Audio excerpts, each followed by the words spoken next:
在联盟中有这样一类后卫，他们拥有较快的移动速率、不错的爆发力、身形细长，但能承受一定程度的对抗能力，空运达标，非常善于攻框，但外线投射并不算稳定。这类球员有一个统一的称呼，那就是美式流水线后卫。今天我们要讲的就是典型美式流水线出品的精品后卫，他也是从 OTE 转战 NCAA 的首位球员，他就是罗伯·迪林汉姆。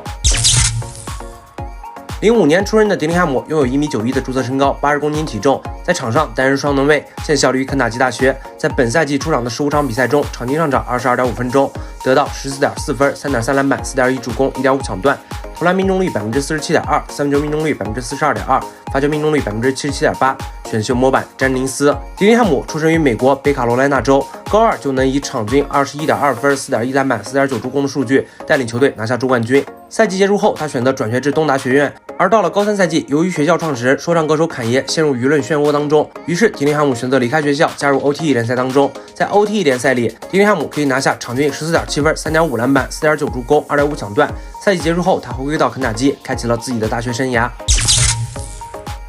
开篇时我们就说过，迪林汉姆是个典型的小快灵后卫，在动态天赋方面，他的跑跳能力虽然算不上顶级，但至少可以达到中上的水平，足以支撑在面对大部分盯防者以及防守体系下，不会因速率的问题在摆脱中需要频繁借助队友的挡拆掩护，才能拉出终结与突破的空间。尤其是足够的爆发力，让他在空中闪躲方面也有一定的加持，多少能提高些近框的终结效率。而在静态天赋方面，迪林汉姆的身体完成度并不算太高，虽然他目前的对抗能力应对现阶段的比赛没有什么问题，但在进入联盟之后，80公斤的纸面数据至少还需要增加5公斤左右的体重，而最大的问题还是出在他的身高上。在进入大学之前，他的注册身高显示仅有1.85米，而如今他的注册身高已然改为了1.91米。一个现年18岁的球员，在短短1年的时间里长高6公分，确实有点不太科学。理性看待的话，他的真实身高大概会维持在1.88米的裸足身高左右，也就是说，以他的实际尺寸来看，也只能固定在1号位上，基本不存在太多的摇摆能力。而在技巧方面，迪林汉姆完全是一个双能卫式的打法，他不但有着扎实的人球结合能力，在摆脱上还有着些许的阅读和节奏变换。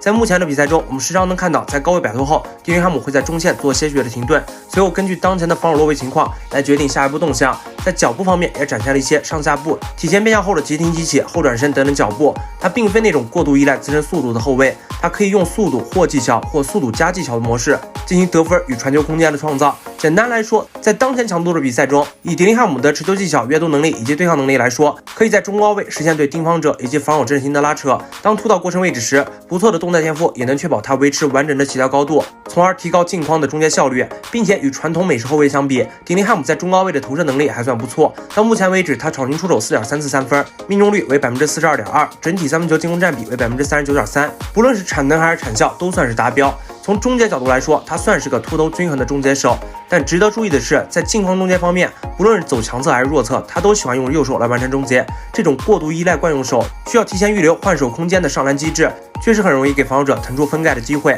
而在传球端，迪林汉姆的传球视野和意识没有任何问题，他的出球速度非常快，尤其是在高速移动中，他能清晰地捕捉到处于空位或者翼侧插上的队友，从而完成快速的出球。从这点上，起码证明了迪林汉姆的反应能力和瞬间决策性较好，可以与自身的持球能力结合在一起，可以完成一些基础的突分传导。未来随着经验的不断积累，有望成为首要出球点的潜质。而在防守端，这一点是迪林汉姆一个较大的短板。虽然他的速率和阅读能力在对位大部分同位置球员中都能在脚步上紧跟对手，也能完成一些预判性的抢断，但受制于身高体重的制约，让他很难换防大一号的球员。尤其是对于那些讲究换防或高位防守强度并不算太强的球队来说，迪林汉姆很容易成为对方的指定单点对象。总体上，迪林汉姆是个动态天赋在线、尺寸略微偏小、基本功扎实、有一定阅读和持球技巧、突投均衡的美式后卫。要论特点的话，迪林汉姆确实没有特别突出的方面，身高、臂展、跑跳能力、突投防传样样都能兼顾，但哪里都没有特别出彩的点。这类后卫也是典型美式流水线的产物，只是与今年其他参选的后场球员相比，迪林汉姆较小年龄下均衡的各项能力，让他保有一定技战力的同时，还能兼顾一定的未来发展，在时间方面有一定的容错空间。以当前比赛所呈现的效果来说，在对抗能力达标的前提下，他基本能将大部分摆脱技巧过渡到联盟当中。至于投射端，前面我们就说过，在进入联盟之后，他必然要做持续性增肌，否则在防守端他很容易成为对方的重点关注对象。另外，迪林汉姆的进攻选择并不算太好，有时会出现一些不合理出手。以他的综合能力来看，他还是有很大的几率能跻身球队的轮转阵容当中。至于想往更高的方向去发展，基础职能的稳定加上各项技巧的提升，才能让他往后场核心乃至舰队基石的方向去发展。但这个过程是需要花费大量的时间、阵容、球权才能检验出的结果。所以结合本届参选球员的整体情况来看，丁尼汉姆的顺位最低不会低过17顺位。如果他的状态能一直维持到赛季结束，那么他的顺位最高可能会出现在乐透前10以内。